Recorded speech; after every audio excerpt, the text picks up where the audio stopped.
خۆشەویستانی کورسات نیوز سڵاوتان لەبێ شەو لەگەڵ هاوکارانم بەرنامەی ڕەهەنتان پێشکەشەکەیت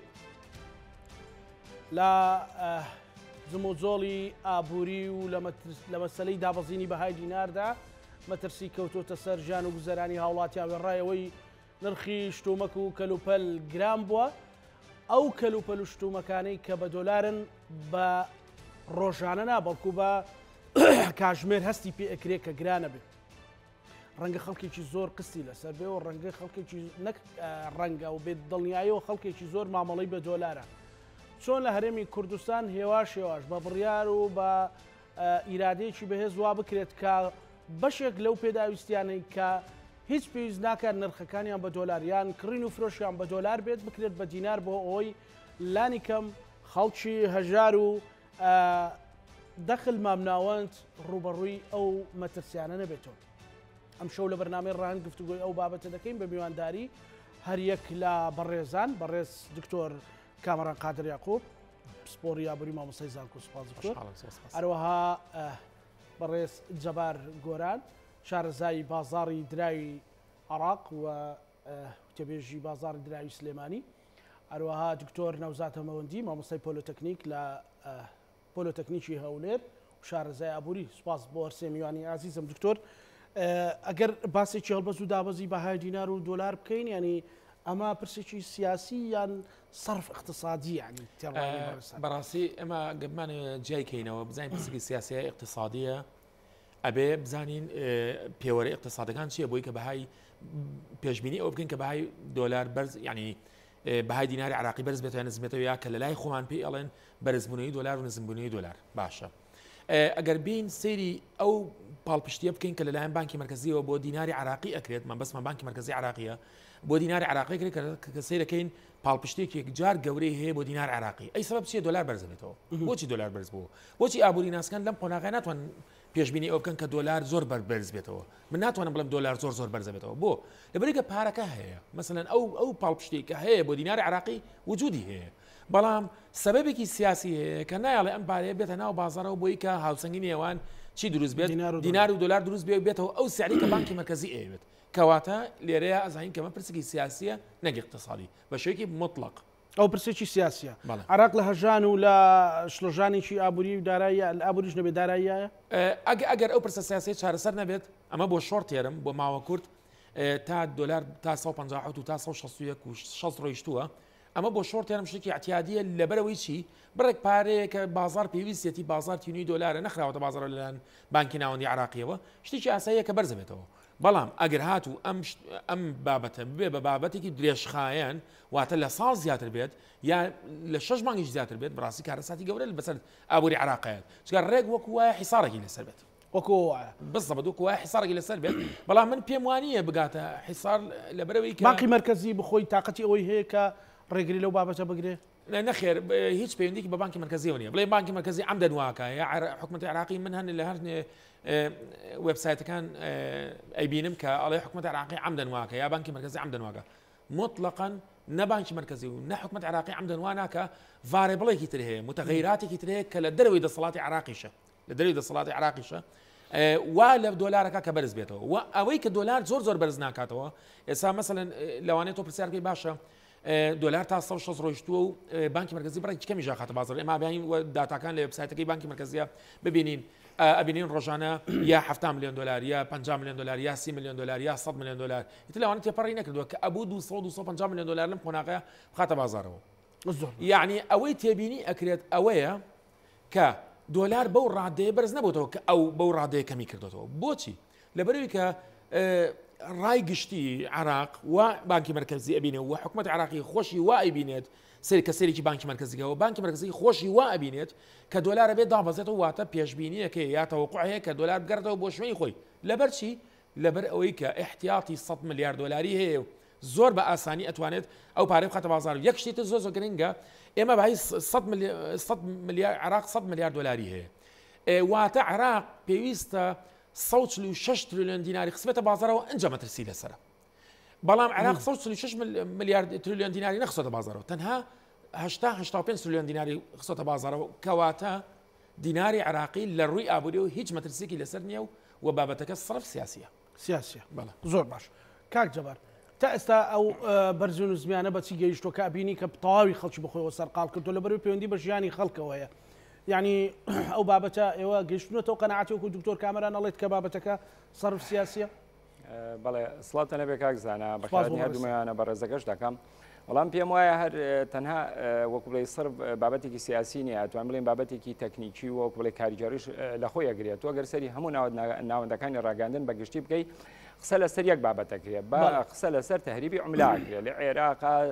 دراو براوەتە دەرەوە دۆلاری ئەمریکی براوەتە دەرەوە خۆتان ئاگادارن لە هەموو ڕاگەاندەکانە بەگشتی قسە لەسەرەوە کراوە 4 بانک دوور خراونەتەوە لە پێدانی دۆلار لەلایەن بانکی مرکزیەوە وەکو بڵێ کراونەتە بلاک لیستەوە ئەمە چیمان پێڵێ ئەمەوەمان پێڵێ کە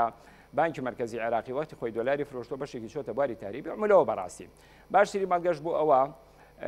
ئەگەر ئێمە شیکارێکی وەکو بڵێ ژمارەیان زانستی بۆ ئەم بابەتە بکەین پێش ئەم مانگیان ئەم مانگونیوە ینی پێشەوەی کە دۆلار لە بەرامبەر دینارە ئەو بەرزبوونەوە بەرچاوە بەخۆیەوە ببینێت بانکی مرکزی ڕۆژانە 230 ماگزیمام زۆر جار 250 میلیۆن دۆلاریشی عەرزە کرد بەڵام نرخی دۆلار لە بەرامبەر دیناری عێراقیە لە 147 بۆ 140 جێگیر بوو یعنی ڕۆژانە بە گاپێکی زۆر کەم بەرز و نزمێ کرد بەڵام لەگەڵ ئەوەدا ئێستا بانکی مرکزی خستنە ڕووی دۆلاری بۆ ئاستی نیوە زۆر زیاتر دابەزانوە ئەتوانین بڵێن 4 قاتیش دای بەزانوە هێشتا بەهای دۆلاری ئەمریکی لە بەرامبەر دینارە بە نیسبەی تقریبا لە 8 بەرز بۆتەوە باشە خۆ ئەگەر تۆ وەکو حسابی بۆ بکەی کە بانکی مرکزی بۆ نیوە دۆلار فرۆشتنی کەم کردوێتەوە ئەوە ئێستا بەهای دیناری عێراقی لە بەرامبەر دۆلارە ڕوبەڕووی شۆکێکی زۆر گەورە بووایەتەوە ڕوبەڕووی هاڕێکی زۆر گەورە ئەنی ببوایەتەوە ڕاستە دیناری عێراقی بەقوتە بەهای دینار بەقوتە ئەمێ بەشێکی پەیوەندی ئەو قسەی کە دکتۆر کامەران فەرمووی بەشێکی پەیوەندی بە ئەکسپێکتیشن و تەوقعاتی خەڵکەوە کە ئێستا ئومێدێک هەیە کە بەهای دۆلاری ئەمریکی لە بەرامبەر دینارە بگەڕێتەوە جێگاکەی خۆی بەشێکی تریشی پەیوەندی بە ئەوەیە ئەم قەبارە زۆرەی دۆلار کە لەلایەن بانکی مرکزیەوە خراوەتە ڕوو هەر هەمووی لە 100% بۆ سەپۆرت و پاڵپشتی دیناری عێراقی نەبووە بۆ ئەگەر وا بووایە کە ئێستا بانکی ناوەندی بۆ نیوە دایبازان ئێستا هەر بۆ نمونە لە ساڵی ڕابردووە هینە ببورن لە مانکانی ڕابردووە لە مانگی نۆ پێم وابێ نزیکەی 5 میلیارد و 200 میلیۆن دلار بانکی مرکزی فرۆشتێتی هەم بۆ حواڵات و احتیمادات هەم بۆ نەقدی بۆ بازارەکان بەڵام لە مانگی 12 تەنها 2 میلیارد و 200 میلیۆن دلاری فرۆشت یعنی تقریبا 2 قات و تقریبا زیاتریش دلاری کەمتر خستوتە ڕوو تۆ ئەگەر لەم ڕۆسەریکەی ئەوە ئێستا بەهای دیناری عێراقی لە بەرامبەر دۆلارە ڕوبەڕووی شۆکێکی زۆر گەورە بووایەتەوە ئەوە دۆلار ئێستا لە 170 بووایەتەوە لە 170 بۆ 180 بووایە بەڵام لەگەڵ ئەوەشە دۆلار ماگزیمان 160 ئەپەڕێنێت تۆماریەکە و دوایەوە پاشە کشێگەکاتەوە ئەمە دووشتمان پێڵێ یەکەم پێمان ئەڵەیە کە ئەم خستنە ڕووی دۆلار کە لەلایەن بانکی مرکزیەوە چەند وەختە خراوەتە ڕوو هەمووی بۆ التیزاماتی بازرگانی نەبووە هەمووی بۆ سەپۆرت و پاڵپشتی دیناری عێراقی نەبووە بەشێکی ئەشێ چوو بێتە تەهریبی عوملەوە بۆ تەمیلکردنی بازارەکانی دەروی عێراق بەکار هاتبێت و بەشێکی تریشی پەیوەندی بۆ تۆقعاتەوە کە ئەنی بڵێن لە بازارەکانە دروست بووە بەحەقەت لەسەر ئاسی دینار کە تا ئێستا متمانە بە دیناری عێراقی ماوە من پێشتر لە زۆری ڕاگەاندن و کەناڵەکانی شاخسەیەک مەکرد ئەموو بەڕاستی ئەبێ بانکی مرکزی یەکێک لە فانکشنەکانی سنترال بانک لە هەموو دنیا پاراستنی متمانەی درای مەحەلیە بەحەقەت دۆلاری ئەمریکی ئەگەر لەو بەهای خۆی زیاتر بەرز بێتەوە و لە نرخێکی بەرزا جێگیر ببێت دیناری عێراقی بەڕاستی متمانەی خۆی لەدەزایە بۆیە بەڕاستی لەو کاتە ئەگەر سیر بکەیت بانکی مرکزی هەرچەند خستنەڕووی دۆلاریشی کەم کردبووە بەڵام بۆ بازارەکان قەباری خستنەڕووی دۆ بۆ بازارەکان تا ئاستێکی بەرچاو زیادی کردیانی بە بەراورد لەگەڵ مانگەکانی ڕابردووە خستنەڕووی دۆلار بۆ بازارەکان بە نیسبەیەکی یەکجار ینی بەرچاو زیادی کرد بەڵام بەعکسەوە حواڵە زۆر کەمی کرد ئەمە چیمان پێڵەکەواتە هەموو ئیشکالەکان لەسەر خستنەڕووی دۆلار بووە بۆ حواڵە واتە ئەگەر تەهریبی عوملە هەبوو بێ ئەگەر سپیکردنەوەی پارە هەبوو بێ ئەگەر بۆ تەمیلکردنی بازارەکانی دەروی عێراق دۆلار بەکار هاتبێت کەواتە کەیسەکە لەسەر ئەوەیە نەک لەسەر بڵێن حواڵەی ڕۆژانە کە بڵێن وەکو پێداویستات و سەپۆرت و بڵێن تەمیلکردنی بازارەکان وەکو بڵێ لەسەر ئەنی حواڵەی نەقدی بێ بۆ ناو بازارەکان لەبەر ئەوە ئەمەی کە ئێستا ئاگوزاریت من ئەڵێن بەشێکی بابەتێکی تەکنیکیە و بەشێکیشی بڵێن پەیوەندی بەلایانی کارگەری و ئیداری ئەو جۆرەشتانەوەیە چونکە ئێستا ئەگەر تۆ سەری کۆی پرۆسی سیستەمی حکمڕانی بانک بکەی لە عێراقا ئەنی سیستەمێکی دواکەوتووە بە پێی ستانداردە جیهانەکان نەبەسراوەوە بە سویفتی عالەمیەوە و پێویستە ئەم سیستەما لە عێراقا بکرێتە سەر پێی خۆی ئیشی لەسەر بکرێت چونکە ئەکسەرێتی بانکانی دەرەوە ئێمە وڵاتانی دەرەوە گەڕامین هەژماری تایبەتمان هەیە لە ئەنی لەو بانکانەکە کاتێک ئەتەوێت 100 دلار ترانسفێر بکەی هەناردەی بکەین یان هاوردەی بکەی ئەنی لە هەموو مؤشرەتەکانە پیشانە شەفافێتێکی زۆر هەیە بەڵام لە بانکەکانی عێراقا ئەمە نییە ئەم شەفافێتە نییە نازانێت چی ئەگوزارێت تەنانەت ئەڵێ ئەمریکیەکان لە ناوەندێکی ڕاگەاندان خوێنمەوە ئەڵێ ئێمە کە کاتێک ئەبلوقی ئابووریمان خستە سەر ئێران داوامان لە چەند وڵاتێک کرد کە هینەوەکو بڵێ تەبادولی تیجاری لەگەڵا ڕابگرن ئەمانزانی ئەو وڵاتانی ئەگە تەبادولی تیجاریان لەگەڵا بکەن و لە ڕێگای بانکەکانە و ترانسفێرۆوانە بکەن هەموو شتێکمان ئەزانی بەرچاو ڕۆشنی تەوامان هەبووە لەبەری ئەو بانکان هەمیان بەسراونەوە ینی وەکو لە بە وێسترن بانکەوە دەبە پێی سوفتی عالمی ئەمە ئاگادارین چی ئەگوزارێت لە وڵاتانە بەڵام لە عێراقا نازانین چی ئەگوزارێ بەڕاستی نازانین ئەو دۆلاری کە لەلایەن بانکی مرکزی ئەخرێتە ڕوو بە کۆمەڵی بانک ئەفرۆشی ئایا ئەم بانکانە سەد ئامانجەکەیان ئەوەیە بۆ ئیلتیزاماتی بازرگانی هاوڵدەکردنی کاڵاو کەلوپەلە ئەمە ئەومان پێڵێ بەڕاستی بۆیە من یەکشتی تریش کاک زانا لە ماوەی ئەم مانگەیە سێرچم زۆر کردووە لە زۆربەی زۆری ناوەندی ئەعلامەکانە ناوەندە زانستی و ئابوووریەکانە زۆر ینی بەڕاستی شتم لەسەر خوێنەوە قسە و باسێک هەیە کە گوایە بڵێن ئێستا فیدرال ڕزێرفی ئەمریکا و جی پی مۆرگان و ئەمانە بە جۆرێک لە جۆرەکان ئابلوقە بەسەر ئەو احتیاطی بانکی مرکزی ئەسەپێن و دۆلاری پێنادەن بەڕاستی من پێم وابێ ئەمە وانە چونکە احتیاطات یەدەکی درای بیانی لە هەموو بانکێکا بەیانی بە جۆرێک لە جۆرەکان حەسانی خۆی هەیە ئەمریکیەکان ئەتوانن وەکو بڵێ ئینە ئەبلوقەیەک یان بڵێن گوشارێک بخەنە سەر وەزارەتی مالی عێراقی کە کاتێک نەوتە فرۆشێت ئەنی وەکو ئیشکالی بۆ دروستکان ئەنی نەتواندری ئەم پارێ بێتەوە بەڵام تایبەت بە یەدەگی دراو لە هەر بانکێکە حەسانەیەکی خۆی هەیە تەنانەت هەر بۆ نمونە لە کۆبوونەوەی نادی پاریسا کە ئەو وڵاتانی داوای قەرزیان لە عێراق کەوتی خۆی لە جەنگی کەندا و پێش ئەو حاڵەتی عێراق بڵین ئەنی سەفقەیەکی زۆری دۆلار قەرزاری وڵاتانی دەرەوە بوو داوا کرا کە ئەو پارانە بدرێتەوە تەنانەت نەتواندرا دەست بۆ احتیاتی بانکی مرکزی عێراقی ببرێت لەبەر ئەوە ئەمە پێمانە لە چی بانکی مرکزی ئەمە حەسانی خۆی هەیە پێم وانێ بتواندرێت ئاین تەنانەت لەلایەن ئەمریکەکانی شۆ دەست بەسەر ئەم پارە بگرێن کەواتە ئەگەڕێنەوە سەر ئەو خاڵی ئەمی کە ئێستا لە عێراق ئاگوزرێت خاص 100% پرسەکە لەسەر تەهریبی عملەیە ئەنی بریتێلوی کە دۆلارێک ئەبرێتە دەرەوە بۆ ئەجدایەکی دەرەکی بەکارێت فتواکەی سیستانی شەر لە چوارچێوەیە بووە ئەگەر ئەمڕۆ دیقەت بێت تقریبان فتواکەی بەڕێ سیستانیش هەر لەسەرەوە بوو برنە دەرەوەی دۆلار ئەگەر بۆ مەبەستی گەشەپێدانی ئابووری عێراق نەبێ و لە بەرژەوەندی عێراق نەبێ ڕێگە پێدراونی واتە حرام یعنی کەواتە ئەومان پێ ئەڵێت لە عێراقا دۆلار براوەتە دەرەوە بۆ ئەجدایەکی دەرەکی بۆ تەمیرکردنی بازارەکانی دەرەوە عێراق بەکارهاتوو ئەگەر ئەم پرسە چارەسەر بکرێت لە ڕێگەی ئەم پلاتفۆرمەوە کە قسەی لەسەرەکرێت ئەم سەکۆ ئەلکترۆنیەوە کۆی پرۆسەی سیستەمی بانقی لە عێراق بچێتە سەر پێی خۆی من دڵنیام لە 100% ئەم ئیشکالە چارەسەر بێت زۆر انشاءالله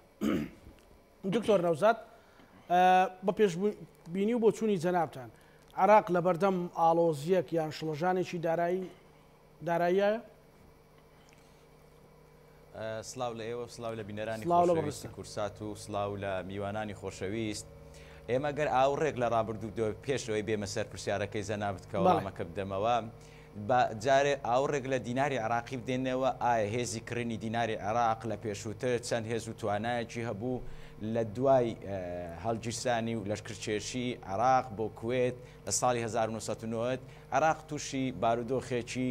ناهەموار بوو کە ئابلوقەی ئابووری خراسەر عێراق ئەمەش یەکەم هەنگاو بوو لە هەڵوەرین و دامالینی هێزی کڕینی دیناری عراقی دواتر بلۆکردنی 25 دیناری عراقی هۆکارێکی تری کەمبوونەوەی متمانەی هاوڵاتیان بوو بە گشتی بە دیناری عراقی دواتر گۆڕین و چاپکردنی و زیادکردنی 0 بۆ دیناری عراقی کە ئەمە گورزێکی کوشندە بوو بۆ دیسان بۆ دیناری عراقی کە هاوڵاتیان هێندەی تر متمانە و سیقیان بە دیناری عراقی نەمێنێ کە دواتریش هەندێک گوژمەی یا هەندێک عملات چاپ کرا پێم وابی بەڕاستی بەبێ زانیاری و دارایی و پێشبینیان بۆ نەکردبوو کە پەنجایی و سەتی دواتر نانتوانی جێخۆیان بکەنەوە لە مامەلەکردن لە ناو بازاری عراق سەحب کرانەوە ئەمانە هەمووی بوونە هۆکار ئەوەی کە دیناری عراقی تووشی گرفت بێ تووشی داڕمانی ئابووری بێوە هێزی کڕینەکەی لە دەست بدا بەڵام ئێستا چارەسەری برێن درێژخایەن هەیە بەڵام دەبێت لە ئێستاوە هەنگایی بۆ بنێن کە هەڵگرتنی ئەو 3 دینارە پێشتر لە دوای جەنگی جیهانی دووەم 54 وڵات تووشی هەمان ئەو کێشە و بارودۆخە بوونە کە ئەو هەڵومەرجەی ئێستا عێراقی تێدایە ئەوانیش تووشی بوونە بەڵام بەرگریان کرد لە عوملەکەی خۆیان و هەڵگرتنی سفرەکانیان بووە هەنگاوێکی ئەرێنی و بەرەو بارودۆخێکی ئابووری باشتر هەنگاویان نا بەڵام چەند سیاستێکی یا چەند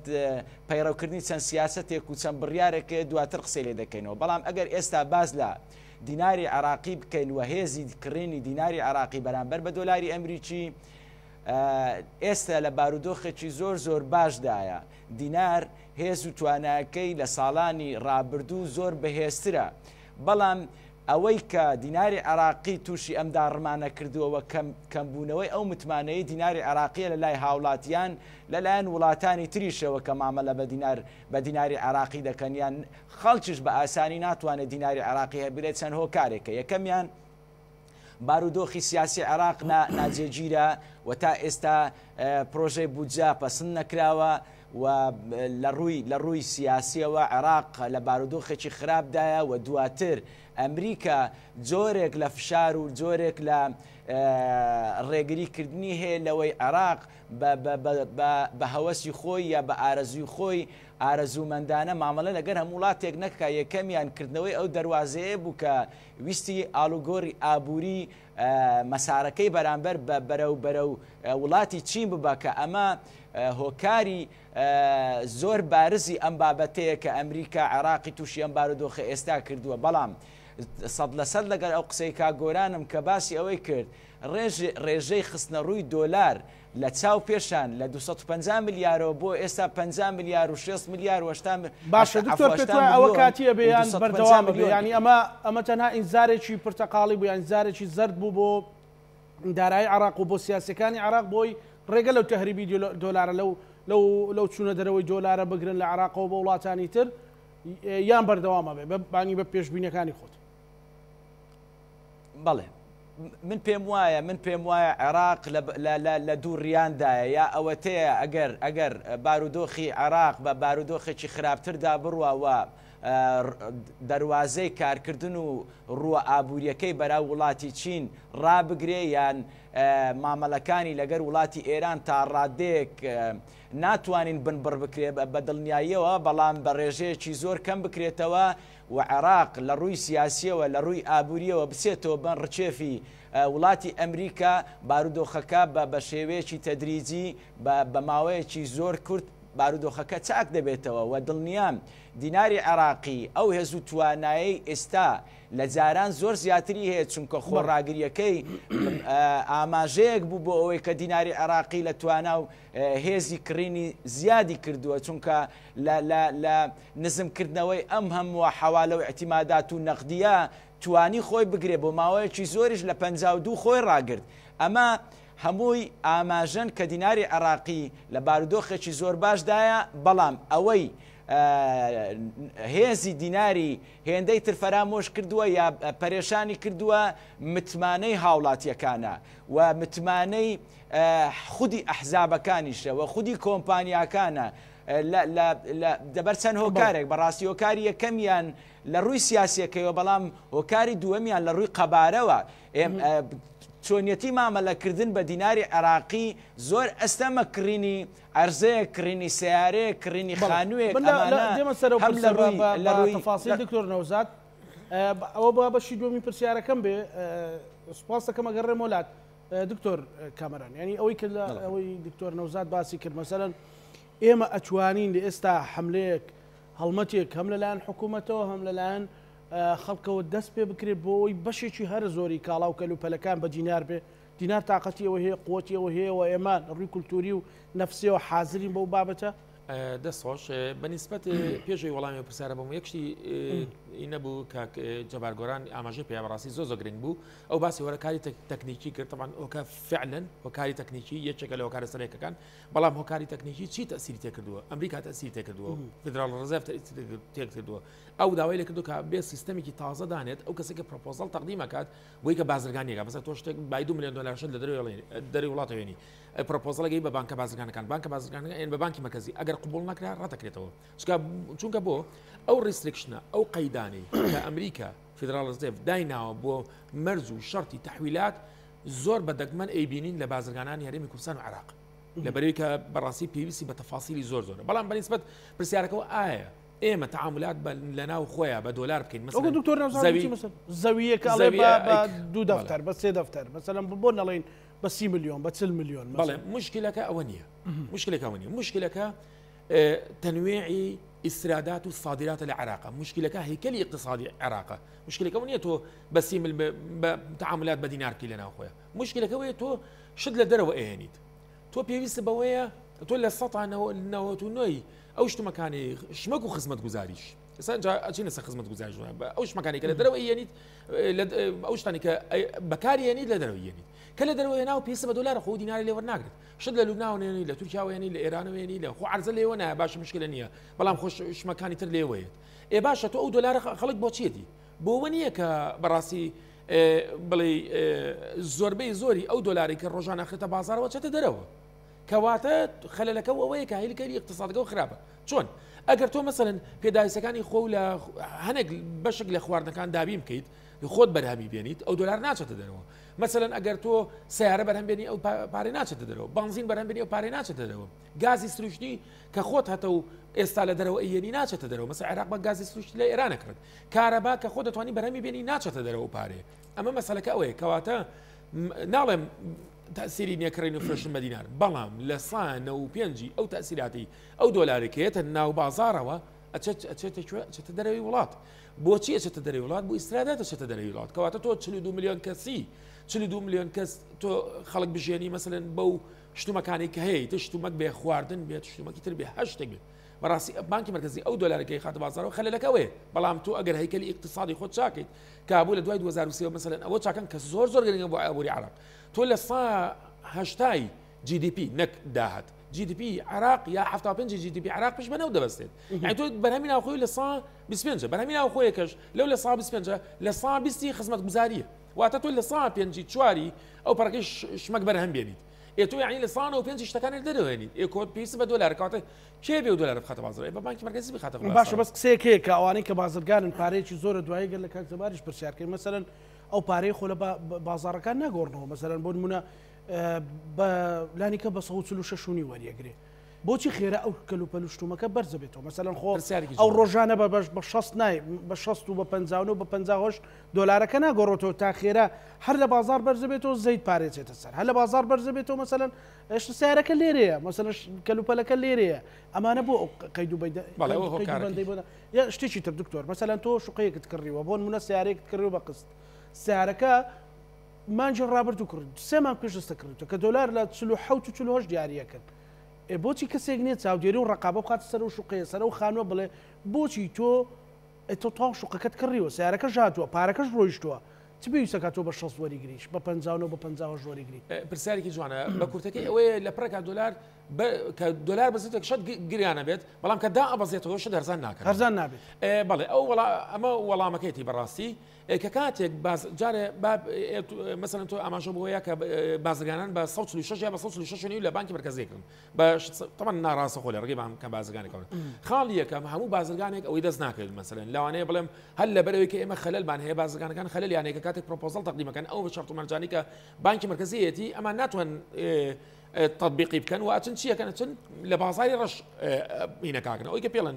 بازاری ڕەش بڵێن ئەچی لە 150 کڕێ ئەوەیە چێکە لە خەڵکان بەڵام ئایا ئەگەر بازرگانێک چوو بێت بای 2 ملیۆن دلار شتیە نابێت دوای دلار بەرز بوو بێتەوە کە چێستا بە سعری گرانی فرۆشە بۆچی مەسە بەەوە بە هەرزان کڕیوەتی بە 147 ئەو کاتە دلار بە 147 بوو ئێستا کە تا شتەکان گەیشتۆتە ئێرە دوای 15 ڕۆژ ئێستا فرۆشەتەوە بە گران ئەڵە دلار گران بۆ لە کاتێک ئەو دلاری بارزان کڕیەوە هۆ کارەکەی چییە هۆکارەکە ئەمەیە کاتێکم بازرگانە ئەبینێت دلار بە 160 با بڵێن 160,000 بەڵامبەر بە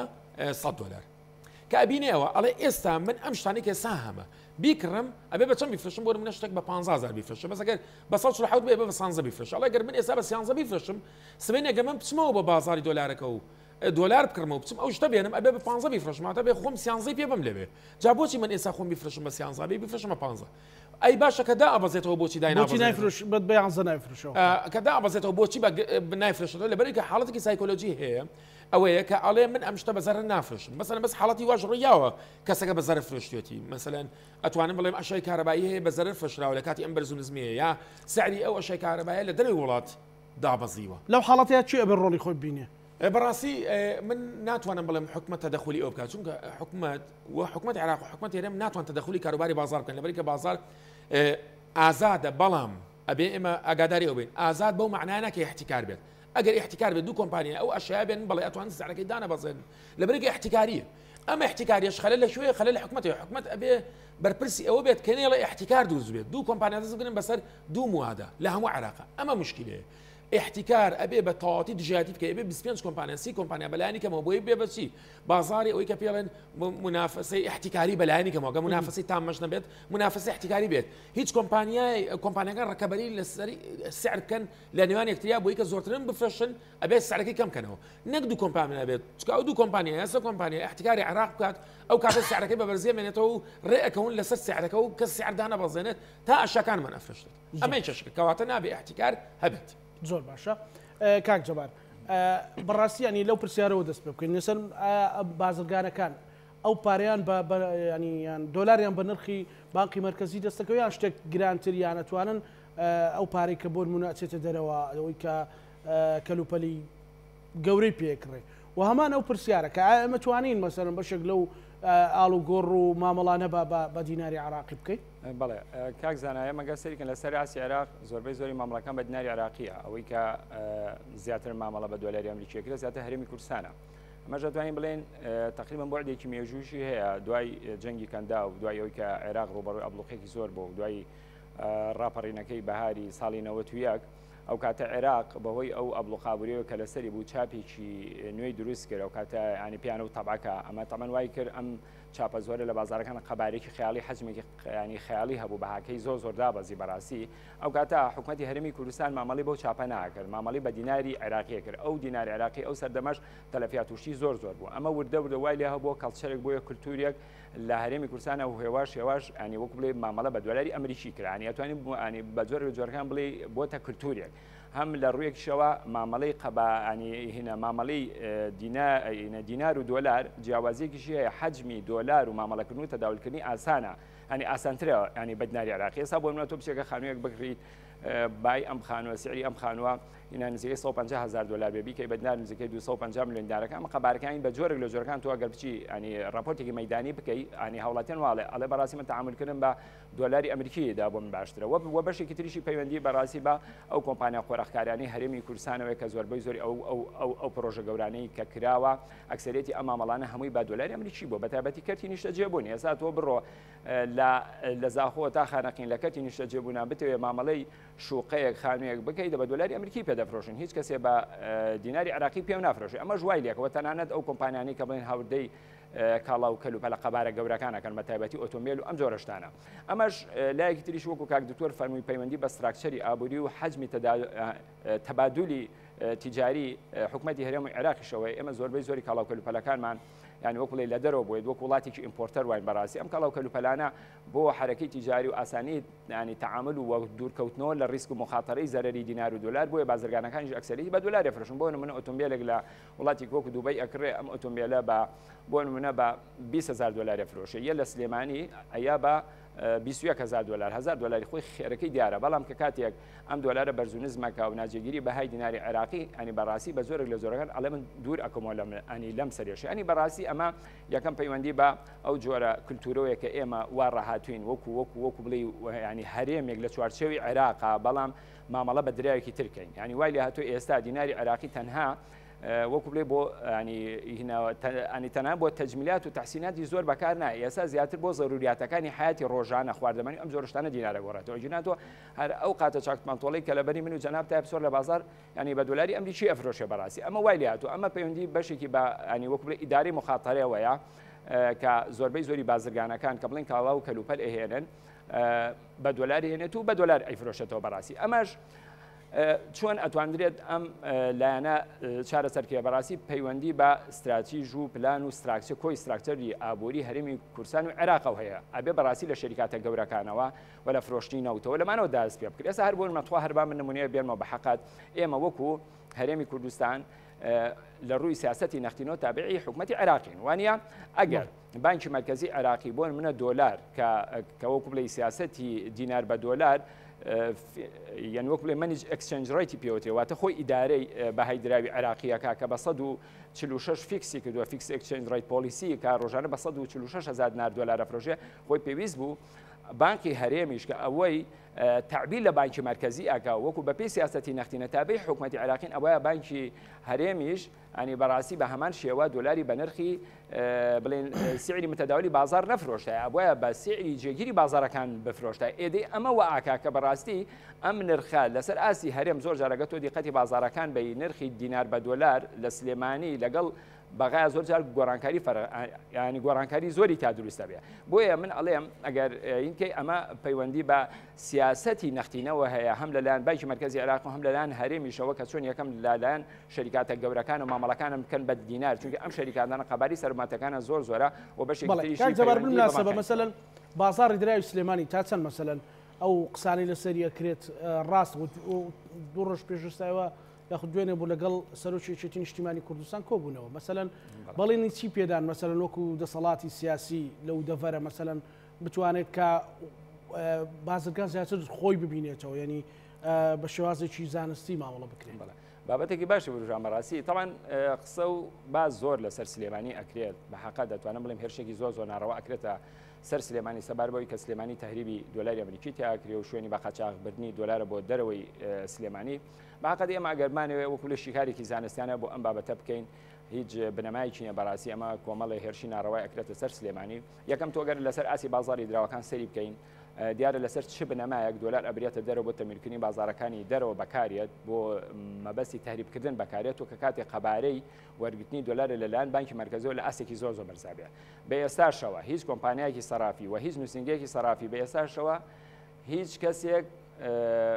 پشکی نییە لە وەرگرتنی دۆلار لە بانکی مرکزی عێراقی یعنی یەک نووسنگە لەسەر ئاسی سلێمانی یەک کۆمپانیای سەرافی $1 پشکە نییە لە وەرگرتنی دۆلار لە بانکی مرکزی عێراقی کە کاتێک نووسنگەیە کۆمپانیایە پشکی نەبێ لە وەرگرتنی دۆلار ئەی ئەم قەبارە گەورەی دۆلار چۆنێتە سلێمانی چۆن ڕاتە دەرەوە ئەمە لەلایەک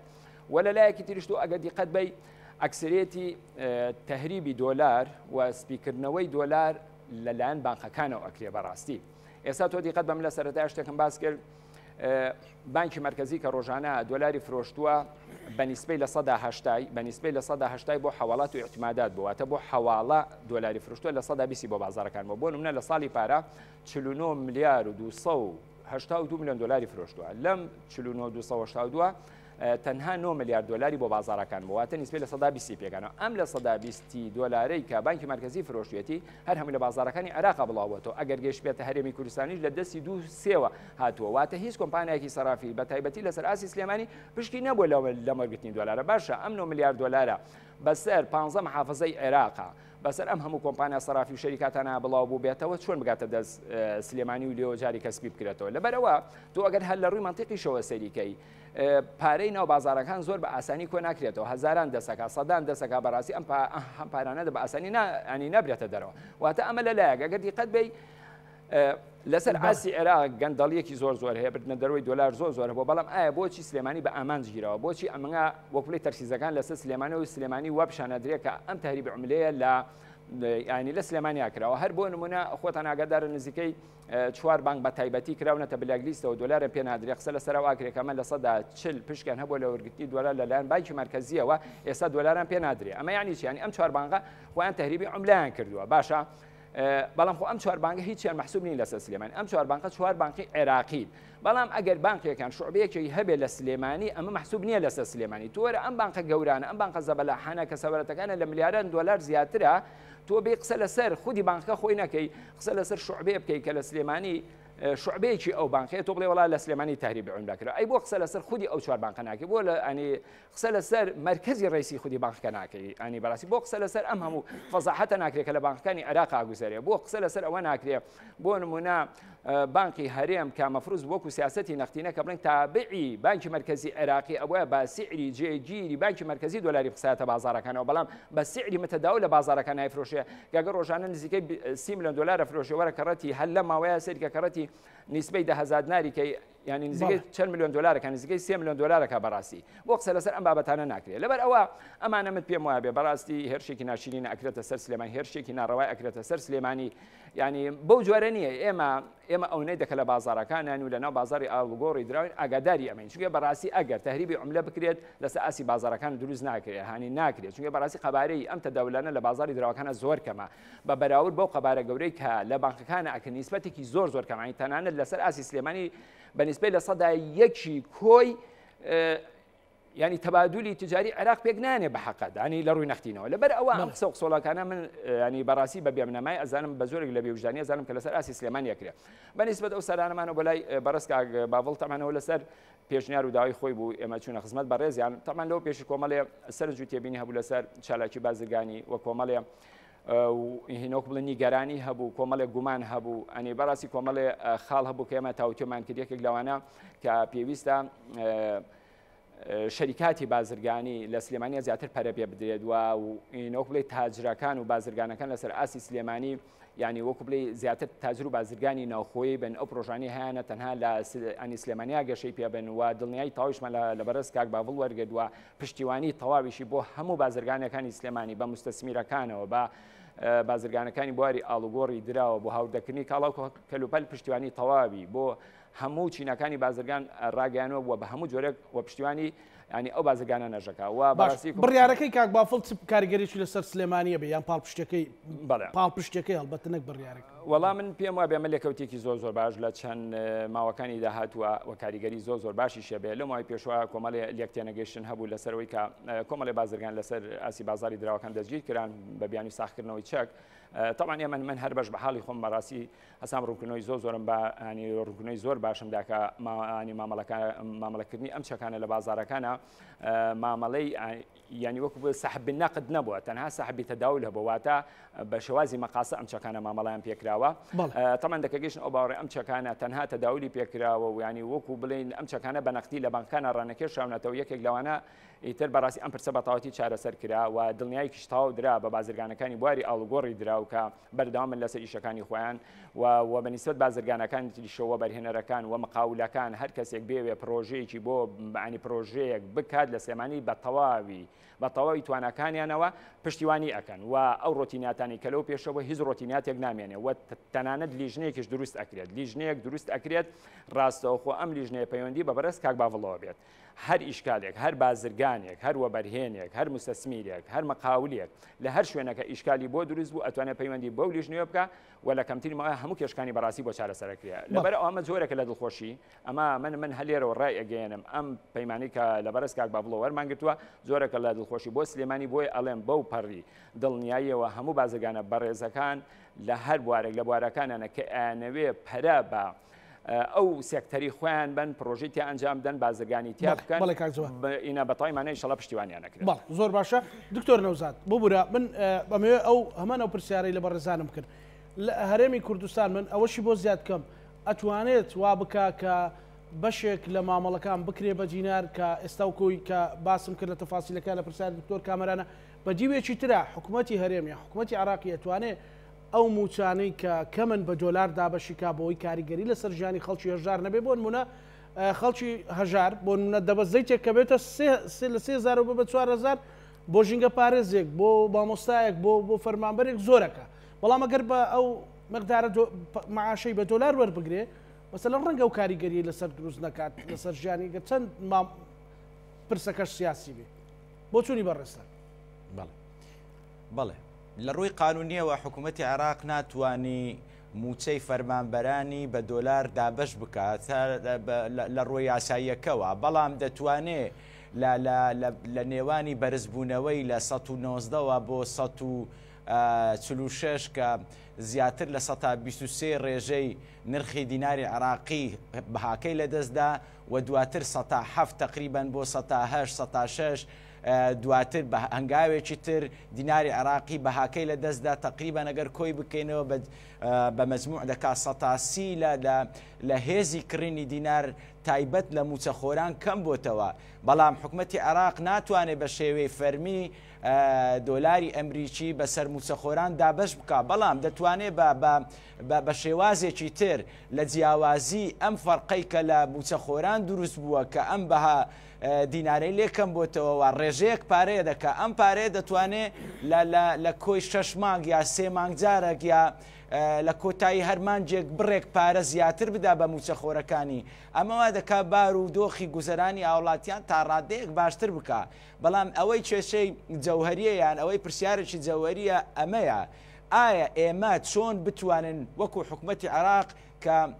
و بانقی مرکزی کە ئەرکە سەرچیەکەی ئەوەیە بەهای دیناری عراقی بەرامبەر بە دۆلاری ئەمریکی جێگیر بکە کە ئێستا جێگیری کردووە بەڵام ناتوانێت ئیدامەی بدا ناتوانێت ئیستیمڕاریەتی پێ بدا کە لە 146 ڕای گرتووە بینیمان لە پەسەندکردنی بودجەدا دیاری کرابوو بە 145 کەواتە نرخی دیناری عراقی بەهاکەی باشترە بەڵام دواتر لە بەرچەند هۆکارێکی تەکنیکی و سیاسی ڕەفز بۆ یا تازیل کرا بۆ ماوەیەکی تر بەڵام گەڕانەوەی متمانەی دیناری عراقی بۆ هاوڵاتیان لە یەکەمیان دروستکردنەوەی بانقەکانە و دروستکردنەوەی ئەو متمانە و ئەو ڕالێ لە بینی بانقەکان و هاوڵاتیان ئێستا ناتوانن پارەکانیان لە ماڵەوە بە دیناری عراقی هەر بگرن بۆ نمونە ئەگەر هەر بازرگانێک لە هەولێر کۆ بکەینەوە تەنها هەولێر و سلێمانی و هەرێم باز بکەین هەر ماڵێک ئەوانەی کە دەوڵەمەندن وەسعیان باشە پێویستیان بە گەڵابەیەکێ بیکڕن بۆەوەی بەس عملەکانیان بکەنە دیناری عراقی لەگەر خۆیان ئەگەر چوونە سەفرە و سیاحەتێک لەگەر خۆیان بیجێڕن کەواتە ناتوانن دیناری عراقی لە ڕووی قەبارەوە لە ڕووی هێزەوە هێزەکەی باشە بەڵام لە ڕووی قەبارەوە هەڵگرتنی هەم ترسناچێ بۆ هاوڵاتیەکە و هەم لە ڕووی سیاسیەوە متمانەیەکی کەمیە بەڕاستی یعنی ئەمە چۆن چارەسەری ئەو بارودۆخەناکە ئەگەر ئێمە هاوڵاتیەکانمان مامەلەکانیان لە دۆلارەوە بگۆڕن بۆ دیناری عراقی باوەڕ بکەی یەکەمین هەنگاوی چارەسەری ئەم بابەتەیە کە خەڵک ئەوەندە ئاگای لە سەری دۆلار نامینێ من بینی کەسێکدا 1000 دۆلاری لە ماڵەوە هەیە لە بەرزی نزمێکدا غار دەدا دەیگۆڕێتەوە یا پارەیەکی یا موچەیەکی هەیە وەک جەنابەت باسی کرد شوقەچی هەیە ینی شوقەچی کڕیوە بە کاتێک دۆلار بە 146,000 دینار بووە بەڵام دەبی موچەکەی وەربگرێ ڕاستەوخۆبی کاتە دۆلار بۆەوەی بچی قستی شوقەکەی پێ بدا کەواتە هەڵگرتنی دیناری عراقی هەم لە بانقەکان کێشەی دروست کردووە ئەم بازرگانەکانی تووشی سەرێشە کردووە هەم لە ڕووی ژماردن و ڕیزکردن و خەزنکردنی لە گواستنەوەی ئەمانە هەموو بارودۆخە ناسەقامگیرەکەی دینار خراپتر دەکا هەزاران ملیۆن دۆلار هەزاران میلیارد دۆلار ئێستا لە هەولێر و سلێمانی و لارێمی کوردستاندا هەیە لە ماڵەکان لە قاسەی ئەحزابەکان لە قاسەی خەڵکانی خواپێدا و کەواتە ناتوانێت دیناری عراقی هەر بگرێ چونکە لە ڕووی قەبارەوە زۆر گەورەیە و لە ڕووی قەبارەوە مەترسی لەسەری هەر ڕۆژێ و نرخێکە و مامەڵەکردن هەمووی بە دۆلارە کەواتە من پێویستیم بە سەلاجەیەک بێ یا بە تەلەڤیزیۆنێک بێ دەبێ ئیلان مەجبور بم بچم دینارەکەم بگۆڕمەوە بیکەم بە دۆلاری ئەمریکی اینجا بچم پێداویستەکەی خۆمی پێ بکڕم بەڵام چارەسەرێکی تری جەوهری هەیە کە حکوومەتی عێراق ئێستا پێی هەڵبستێ گەڕانەوەی یا زیندووکردنەوەی فۆرمی خۆراکە بەڵام خۆرمی خۆراک بە چ شێوەیەک نەک بە شێوەیە ئێستا تەنها بڕێک نیسک و نۆکدا بەش دەکات ڕەنگە خەڵکێک هەر نیسک و نۆک نەخوا بەڵام پێویستە لە دابینکردنی خواردەمەنیدا گۆشت هەموو ئەو پێداویستە سەرەکیانەی خواردن وەکو برنج و ئارد و هەموو ئەو پێداویستانە چونکە لە بەرزکردنەوەی نرخی دۆلار نرخی گۆشت و چێلگە پەلەوەریەکانیش باری ئابووریان و کولفەکانیان زیاد دەکات ناچارن ئەوانش نرخەکان بەرز بکەنەوە کەواتە هەموو ئەم زیانانە ئەم تەلاعوبە ئەو فلاکچوێشنانەی کە لەسەر نرخی دۆلار و دیناردا دروست دەبێ بارە قورسەکەی تەنها لە سەرشانی هاوڵاتیانە بە تایبەتیش موچەخۆران چونکە داهاتەکەیان داهاتێکی دیناریە واتە دیناری عراقیە و ڕەنگە نسبەیەکی زۆر کەممان هەبێ ڕەنگە شیاوی باسکردنیش نەبێ کە داهاتەکەی دۆلارە و خەرجەکانی دەتوانی بە دۆلار ژیانەکەی خۆی دابین بکە بەڵام گەڕانەوەی فۆرمی خۆراک بە شێوەیەکی منەظەم مانگانە دابش بکرێ بەسەر هاوڵاتیان بۆ ئەوەی پێویستی بە کڕینی کەلوپەل و کەرەستە سەرەتاییەکانی ژیان و پێداویستیە سەرچیەکانی ژیاندا نەبێت. ڕەنگە پێویستی بە کەلوپەلێکی ئەلکترۆنی هەبێ بە ئەو کاتە خۆی دەتوانێت لە چ کاتێکدا بڕیار بدا ئەم کەلوپەلە بکرێت. بەڵام ئەوەی سەرەکیە لە بۆ هاوڵاتیان کە خۆراک و پێداویستە سەرچیەکانە خۆراک و پێداویستە تایبەتەکانی ژیانە دەبێ حکوومەت هەم لە ڕووی ئەم زیادکردنەی یا ئەو فەرقەی بینی دینار و دۆلار تعویزی بکاتەوە یا بە بڕێک پارە یان بە شێوەی خۆراک بە شێوەی فێرمی خۆراک بەسەر هاوڵاتیان دادابەژی بکات. دکتۆر دوا سەرنجی بەڕێستان چیە بانقەکان زۆر زەرورە سیستەمی بانقەکان وە زیندووکردنەوەی سیستەمی بانقی بۆی خەڵک بەڕاستی تووشی کێشە دەبێت لە هەڵگرتنی لە گواستنەوەی پارە بە هەر عملەیەک بێ بەڵام دیناری عێراقی زۆر کارەساتبارە لەوەی تۆ خانوویەک یا ئەرزەیەکی تۆزەک نرخەکەی بەرز بێ ناتوانانی بە دیناری عێراقی هەلی بگری. یعنی پێویستت بە حیمایە دەبێ پێویستت بەڵام شاردنەوە و هەڵگرتنی دۆلاری ئەمریکی ئاسانە و متمانە پێکراوە و وڵاتێکی زلێزی وەکو ئەمریکا لە پشتیتی. بەڵام عێراق لە ڕووی بارودۆخە سیاسیەکەوە هەر جۆرە و ئەڕۆژە و تووشی بارودۆخێکی ئابووری دەبێ یا سیاسی دەبێ یا لێکتێنەگەیش نەک دەبێ خەڵک هێندەی تر متمانەی هەڵدەوەرێ بە دیناری عێراقی. بڵێ دوا سەرنجی بەڕێستان دکتۆر بانقی ئەگەر بێت چەی موچە خۆران عەفوم بڵێ دوا سەرنجی بەڕێستان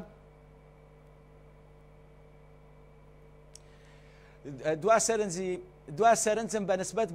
بە گەڕانەوەی متمانە بە دیناری عێراقی یەکەم خاڵ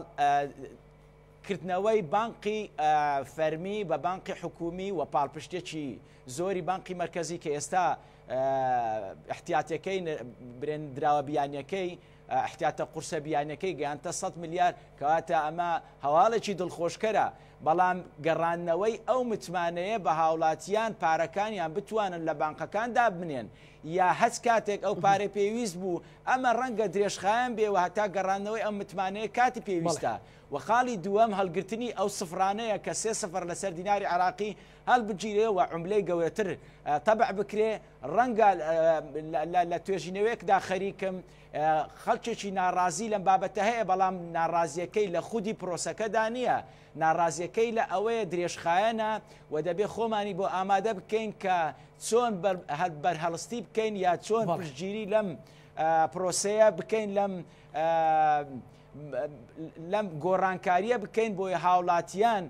متمانەی زیاتریان بە دیناری عێراقی بێ و هەم لە ڕووی قەبارەوە بچووک بکرێتەوە خەڵک بتوانێت مامەڵی پێوە بکە لە نێوانی خۆیاندا لە ناو خۆی عێراق و کوردستان. دکتۆر جەبار دوا سەرنجی خۆتمان پێ بڵێیت. وەڵا کاک زانم پێم وایە بەمە سەرتا بیرم چوو باسی شتێ بکەم بە حەقەت ینی بۆچی زیاتر مامەڵەکان ینی بڵێن بە دۆلاری ئەمریکیە کریەوە بگوهینەوەکو بڵێ بە دیناری عێراقی ناکرێەوە کاک دکتۆر نەوزاد ئاماژە پێیا بەڕاستی بەشێکی پەیوەندی بە حەجمی ئەو قەبارە گەورەی دیناریەوە کە بەڕاستی هەڵگرتنی هینە ئەمەشی چارەسەرەکە بەڕاستی بانکەکان چارەسەرەکەن بەداخۆ ئێمە کۆی پرۆسەی بانکی لە عێراق وەکو سیستەم و وەکو خزمەتگوزاری بەڕاستی لە عێراق نیمانە ئەم بانکانە تەنها وەکو قاسەیەک وایە تەنها پاری پیاگوزەرەکە چونکە یەکێک لە تایبەتمەندی خصوصیەتەکانی بانک یەکێک لە ئەرکەکان و فەنکشنەکانی بانک ئەوەیە کە ئەبێ ڕئینڤێستمنتی تابکرێ ئەبێ بەگەڕخستنی تابکرێ بۆیە ئەگەر ئەم بانکانە لە عێراقش و لە هەرێمی کوردستانە معقول نییە لە عێراق و لە هەرێمی کوردستان 81 بانکمان هەیە بەڵام ئەگەر کۆی سیستەمی ئەم بانکانە بێت و تعریفێکی بکەی ینی هیچ پێناسێکی بانقی هەڵناگرێت بەڕاستی هەروەکو قاسێک وایە پاری تاڵەگیرێت بۆی ئەگەر ئەم سیستەمی ئەم بانکانە ئەکتیو بکرێت خزمەتگوزاری باشی تیا بکرێت ئەو کاتەوە لەلایەن شەریکاتە گەورەکانەوە ئەو کۆمپانیا زەبەلاحی کە بڵێن سەرمایەکانە زۆر بەتایبەتی ینی پرۆژەی نیشتەجێبوون ئەوانەی کە بڵێن ینی پێشانگای گەوری ئۆتۆمبیلیان هەیە ئەگەر ئەمانە فەرج بکرێ بەسەریانە بکرێن بە دیناری عێراقی ئەو کاتە تۆ شوێنێکە بە سەرچاوەیەکە بکە سەیڤینی پارەکەتی تا بکەیت چونکە هەر بۆ نمونە وەکو کاک دکتۆر ئاماژە پێاتخوا بوو بە تاوەکەم ینی بەڕاستی من ئەگەر هێنە ئۆتۆمبیلێکمە بێ بیفرۆشم بە $30,000 ئەم $30,000 نزیکەی 45 تا 50 میلیۆن دینارەکە ئەم 50 میلیۆن دینار لە چوەڵگرن بەڵام ئەگەر لە بانکانە بێ هەم لەلایەک ئەم پارە جاریکە ڕئینڤێستمنت نەکرێتەوە جاریکە بەغەرە خرێتەوە جارێکی تر وەکو بڵێ سیولە لە بانکەکانی شابێ و لایەکی تر پارەکەم نیژە پارێزێ و لە لایەکی تریژ ئەم دینارە وردە وای لە بازارەکان تەداولی پێ بکرێت. بەڵێ سپاسەکەم کاتیبار دکتۆر بە کورتی بێ. وەڵی تێبینەکانیان زۆر جوان و بەڕاستی چارەسەری سەرەکی بنەڕەتی ئەوەیە کە سیستەمی بانکی دانرێت و حتا ئەگەر پارەکەش نەگۆڕن بڵێن ئەو حکومەت عراقی ناتوانێت پارەکەی بگۆڕێت